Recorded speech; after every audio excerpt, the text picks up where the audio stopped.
message. Just for you, Sue. Awesome. I can go home.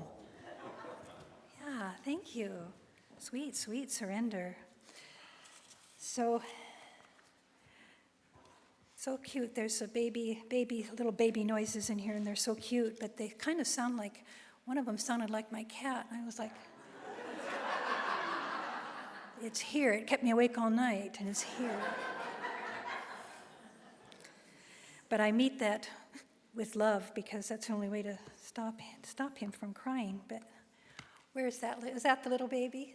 Oh, yeah. Well, welcome. We surrender. Yeah, cute.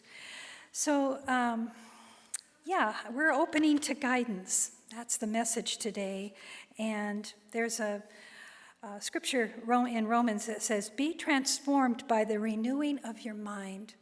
And that's what this center is a continual renewing of our minds. And Cher, you're just amazing to me. And your leadership with the SOAR group and your willingness to serve in the many ways that you have here just brings so much juice and life. Everybody just goes, oh, Cher's part of that. I want to go.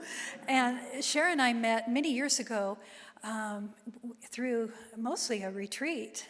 We got really close at retreats, and we ended up in a skit together on a park bench being embarrassed about what religious science was into the greater Reading community. So we would be like, where do you go to church? And we were like, oh, tell me about that. No. All right, you just have to go to kind of get it. And we made a lot of fun of it, but now we're so proud. We're like giving testimonies to it now, bold and loud. So it's been fun to watch ourselves grow. And last week at retreat, I turned to Andrea and I said, I so want her as a minister. Didn't she? She just has the voice, the heart, the power. Yeah, you thought it? Okay, that's 2. You're on. Go tell Greg. Yeah. So because we're talking about intuition and possibilities, so we're right on. So don't doubt us. So the idea of opening to guidance, when I first looked at that, I really did think that I was going to share thoughts on intuition.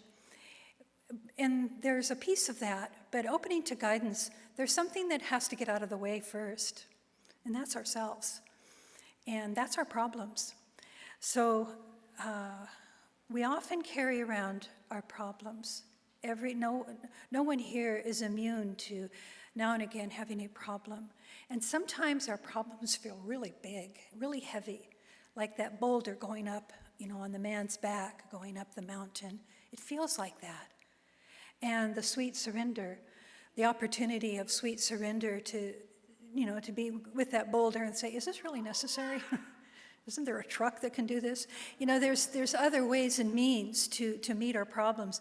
And so part of what I want to share with you is how we can deconstruct the problem with a new idea, a renewing of our mind, with a new way of thinking, which classwork does.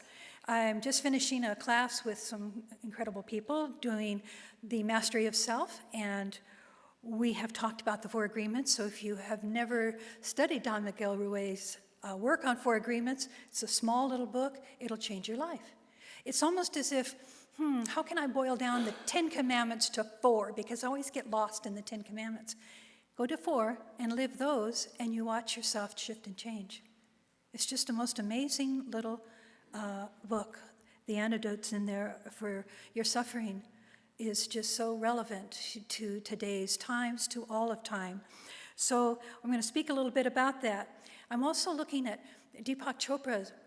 He's got if you hook on right now, one of his free meditation series, and it's like on day 5 right now, about day 6. But 5 was a message about soft power. So I want to bring that forward, because oftentimes when we think of power, we think of power and push and being overcoming something with a force. But he articulates soft power, which is grace, which is love, which is part of the pure consciousness, the pure knowing of the divine spirit. So allowing our guidance as this soft power coming from our true self, from pure consciousness. Now, if you let those words trickle in past the preconceived ideas that we all have, past our conditioning, past our sense of, I gotta get tough here. I gotta wall this off. Maybe not with soft power. Soft power allows you to let the light in. Soft power allows you to be awakened to the divine consciousness in a way it streams through into the pure consciousness that dwells within each and every one of us. So we're allowing this guidance to come into our body as we fine-tune our body as an instrument of grace, of wisdom. So what is your problem? Inquire constantly. What is my problem? What's your problem? You know, we can hear it in all kinds of sassy ways. You know, somebody can just look at you and they haven't even, you just entered the room. What's your problem?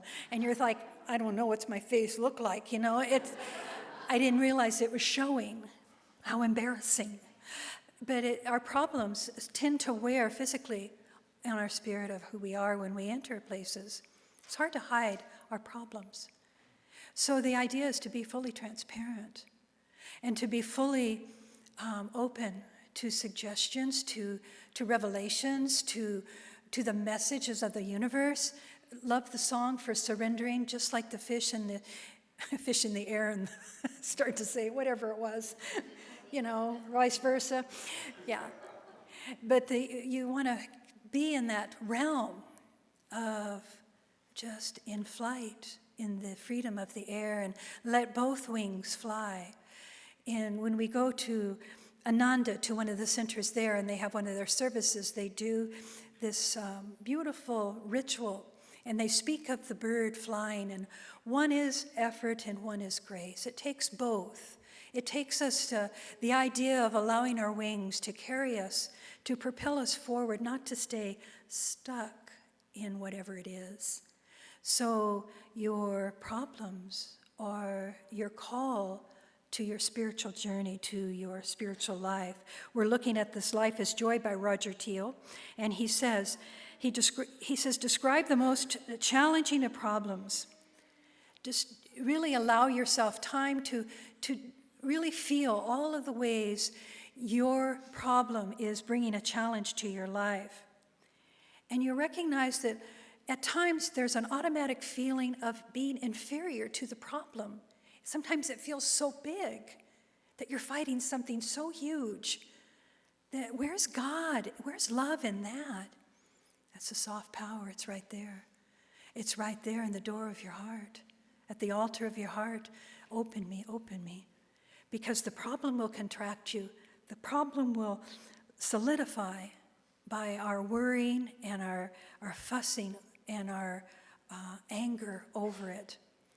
Now, those are all legitimate feelings to get in touch with the deep root of the problem. But then when you allow yourself long enough to be with that, then we start to say, what's my attitude towards this? Am I being overwhelmed, dominated, exhausted, whiny, haunted, wrenched? What do I feel when I think about my problem? And then there's parts of us, well, I deserve it. Oh, well, we get the Eeyore complex. This always happens to me. And it feels like that sometimes. I've been there quite often. That's why it feels really familiar. And so I have to revisit that. Is this my Eeyore experience, or am I looking at this? Is it stopping me? Is it stopping me from doing something and dealing with it? Will I allow this to pass? It could be, this problem could be chipped away already by the heart of your prayer, but we bring it back the next day saying, it's still here. It's still here, and it's still really bugging me, and it's making me really mad, this problem I have. And then we recreate it, we restructure it, and we might plaster a little more cement on the areas where the light was trying to break through. It could be a barnacle on your soul. It can feel like that. Trust me, as I share this, I am so humbled because people have listened to me all summer about my problems. And it's like I'm so done with the problem. And the problem's done with me. It's mutual. And why is that? Because it's time to surrender, to set it free, and to fly again, and to focus on what good is there, what is really trying to express itself here. So recognizing that we've held our problems oftentimes in place, and the emotions that we feed them, we just keep allowing them to be fed, and we energize them. And then the more we dwell and the more we accept it, the more we're anchored into our problem. And then it holds a power over our state of being. And then what do? You recognize, okay, now is the time to shift my relationship and start to recognize possibilities. I love the ideas of pure potentiality, aligned with pure consciousness. Oh, my whole heart gasps and opens. Potentiality. That's possible. I could do that. I can't do that. But I could do this. I can allow a little bit of the chip off my shoulder. I can let down a little bit of the burden. I can let somebody else hold this piece for a while. They seem to have an understanding. Let them carry it. And when the problem starts to come up the next day, I think, wait, I worked on that. I got to remember present moment. I am not the problem. I am not the problem.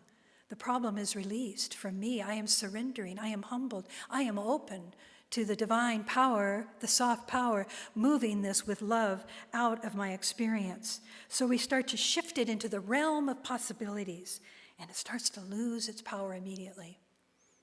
Just in that knowing, we're losing the power. You form a new relationship with it, which I find exhilarating, to know that I'm going to wake up and have a new relationship with what has been causing me to diminish my soul, to diminish myself, to diminish my energy, to take from me, when all I want to do is live, and live loudly, live with the light and the divine power and the love.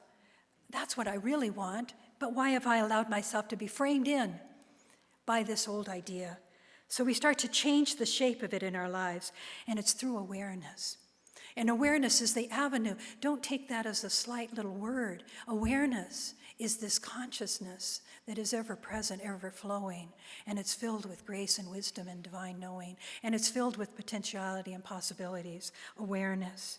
So instead of reacting and attacking whatever it is, we start to clear a little bit of acceptance, starting to set some intentions, starting to clear that space, starting to clear away the debris and bring forth the energy of possibility and solutions. Because in every problem, we already know that there's a solution. And so we start to recognize, I have the power here to magnetize the vibrational change that I am longing for through the creative principle of love and law. As I apply myself, it is done unto me as I believe. So how have my beliefs framed this, stuck this deep in the core of my being? Some of the things we're not responsible for in our upbringing, but they became crusted to our soul. It is ours to look deeply into our beliefs and say, I don't want that one. That one's causing me a lot of grief. And so you start to realize there that one is, and we start to separate from the problem and engage with the potentialities. And the field is opening to us to grace and solution. And our vital energy starts to refocus itself, and we're no longer depleted by the problem or the loop of suffering that as we continually think about it, that the problem just immediately ignites that loop of thinking. Oh, we're opening, dropping down to that place of deep love and inspiration, to miracle thinking, to synchronicity, to that enthusiasm to be alive. I can't wait to see how my problem's going to shift because I've magnetized my thinking for a greater good to unfold. And when I was writing these words down, I thought, we're going away from reaction to creation. And I thought, that's just reaction and creation's just moving the sea around. From reaction, I'm just going to explain myself.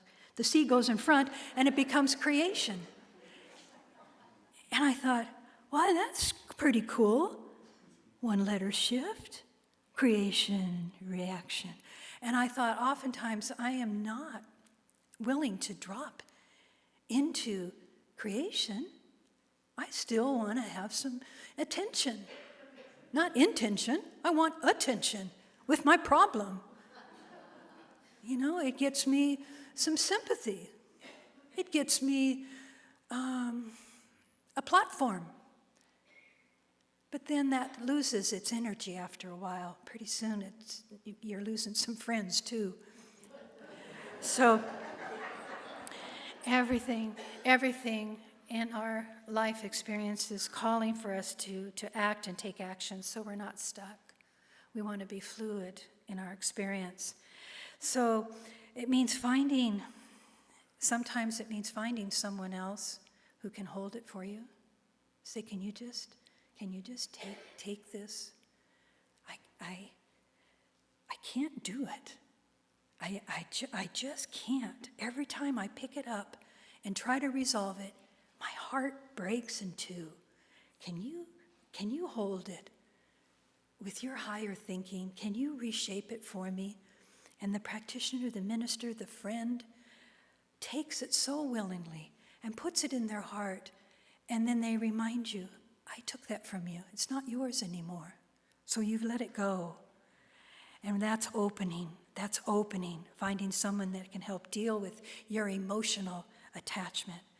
Because the greater good is trying to express itself in our life the moment we were born, this greater impulse of good coming into light. So we start seeing things from that quantum field they speak of, remembering we see things as we are, not always as they actually are. The thing is itself, but we muck it up with our thinking, with our feelings, with our woundedness sometimes. And then we have to kind of look at it for a moment there, but then say, yeah, I kind of created it bigger than it is. So how can I take this down? And so when I spoke of the mastery of self and the 4 agreements, those are be impeccable with your word, tell the truth, don't take anything personal, do your best, and don't make assumptions. That's it. That's it, but it's a weary travel sometimes.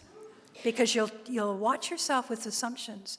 You'll watch yourself trying to be impeccable with your word when you just want to get a little bit of stink out. And you can't, because you've taken the oath to be impeccable with your word, to not take it personal. That's my big one.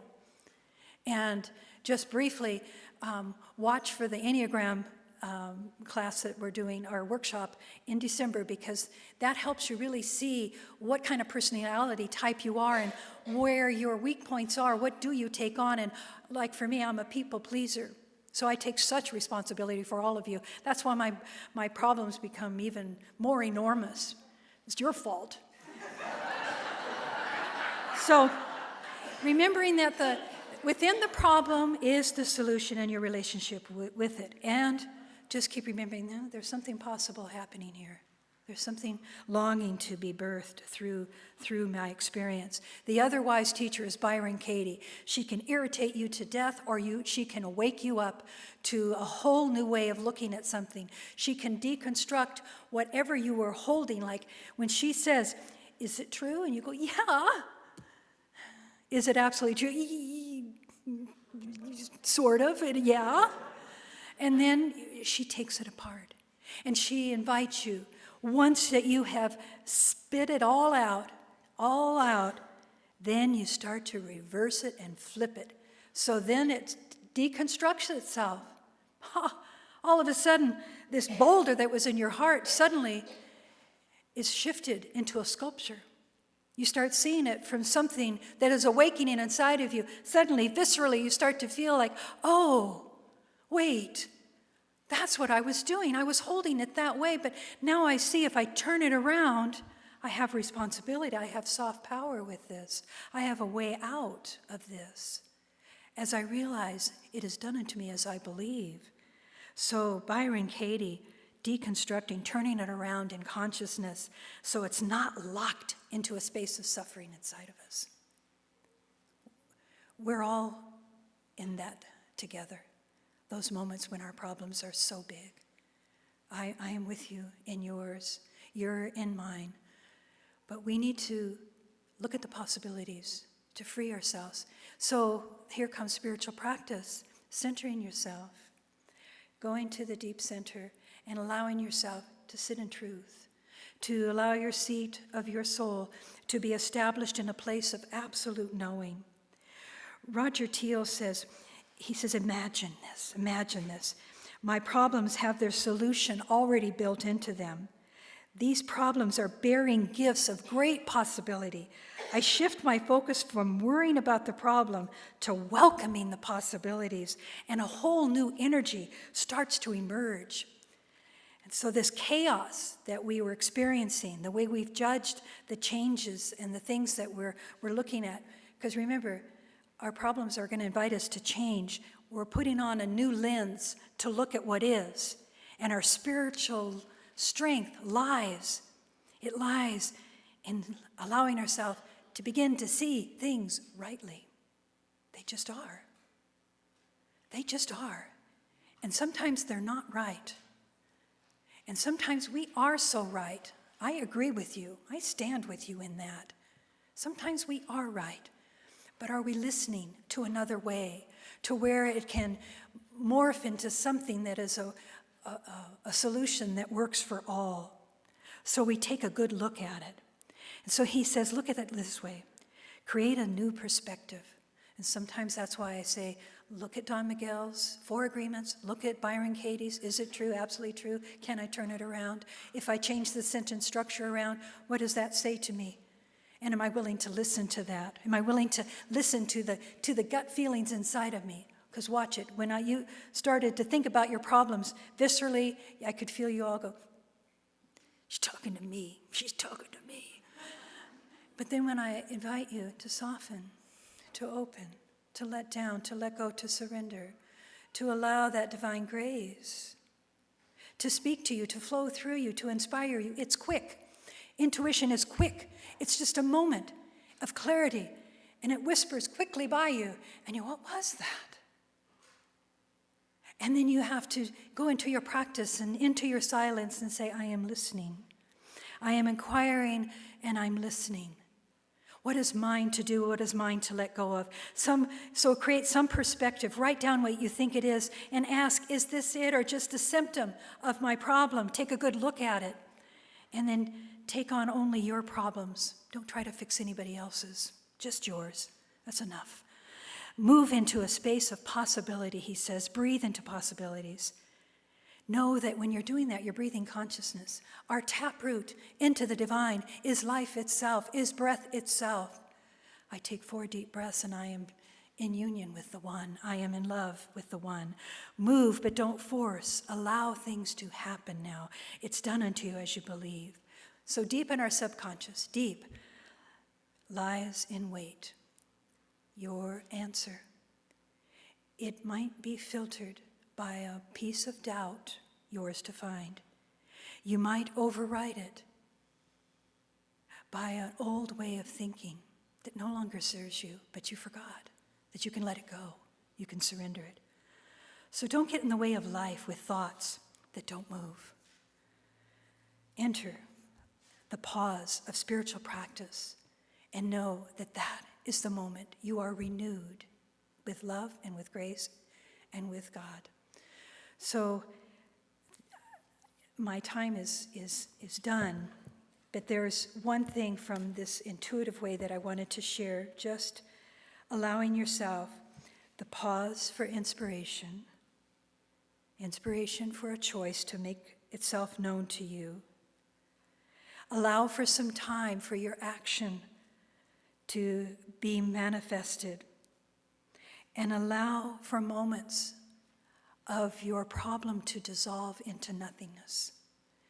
If it takes your mind, that imaginal mind, that beautiful component of our brain, to deconstruct what has been, to tear it down into tiny little pieces of granite that you can kick away as sand in your shoe, then spend the time allowing the wheels of intuition to rejuice themselves and inspire you into this idea of finding your resource to greater peace and happiness.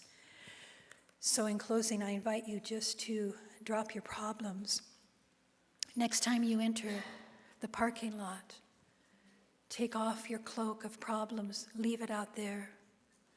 Leave it out there. Let somebody else run over it and push it around a little bit. Let it be. Enter as if you're looking at entering the sanctuary of your soul, and you want to be invited into sacred space. You enter the halls and you're greeted with a smile. Watch for it. Watch for the moments that you feel, I'm not worthy. Open yourself and feel that drop away as you allow the visceral feeling of the gut, the wisdom of the gut, the love of the heart to open. And then let silence wrap around you and let yourself find a smile. And if you're not finding one, give it. Give it to the other, and they'll smile back at you because maybe they needed it more than you did. So I'm going to share in closing in lieu of a treatment, but I'm going to have Judy play in the background. Just close your eyes and soften these words of wisdom, The Magic of the Heart, Reflections of Divine Love by Swami Shivananda, tongue-tied, Shivananda. Thank you. Can you say it louder?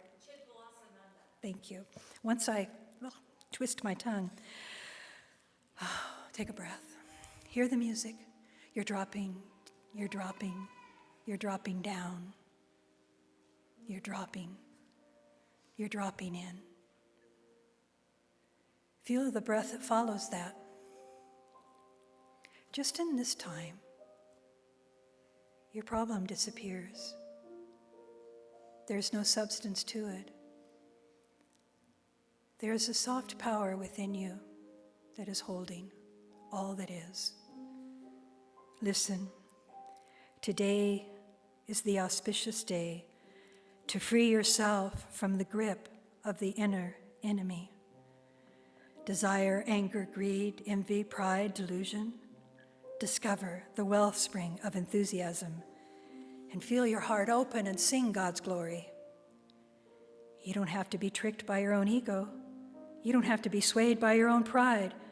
Stay open to God's will, to God's vision, to that divine. Allow the love in your heart to overflow. When someone asked, how can I open my heart? The only answer that can be given is when your limited identity dissolves and you will find your heart is already open. Love is a great force that can remove the tendencies that built up your ego. Don't get confused between your passion and love, between worry and love, between familiar ways and love. Keep love pure. Keep love pure as possible. The nature of your mind can be very greedy. The nature of the heart is to become satisfied with whatever comes its way. So the marriage between the mind and the heart must take place so you can taste the nectar of tranquility, the elixir of immortality. The goodness of your heart is such that it wants your mind to have beautiful thoughts. Renouncing all concepts, allow the mind to enter a new dimension. Let love shine forth. Let the mind spend a little time in the light of the heart. In the lotus of the heart, let your mind rest. In this luminous light, the mind will ripen in the heart and become mature. Liberation is possible. Problems in life will always exist, but through the recognition of your own heart, a higher awareness comes about. Are you able to see a greater purpose in everything that happens? Just as you put a rock in the ocean, and slowly, gradually, that rock descends to the bottom, in the same way, let your mind descend into your heart. It's God's heart. Behold the interior of God's heart. What do you see? What is it made of? What does it contain? The message of God right there, written on the walls of your heart, there to inspire you. Allow your mind to enter God's heart. A true lover of God perceives all the pain and suffering as signposts of God's greater love. This is the spiritual path. All things come up in order to draw us more deeply into God's heart. We're here to make us strong. Let us experience together the love of God, the company of the one. Feel the love. Feel yourself soften. Let yourself open. May every problem disappear. May grace and love well up inside of you on this moment of time. And may you walk in the grace. May you be motivated by a love that inspires you and empowers you. That's what we do here. We give thanks for a community that we can lean into, that can help us along the way. We are not judged. We are only made stronger. I release my word knowing that we walk together in community. We are a circle of love, and so it is. Thank you.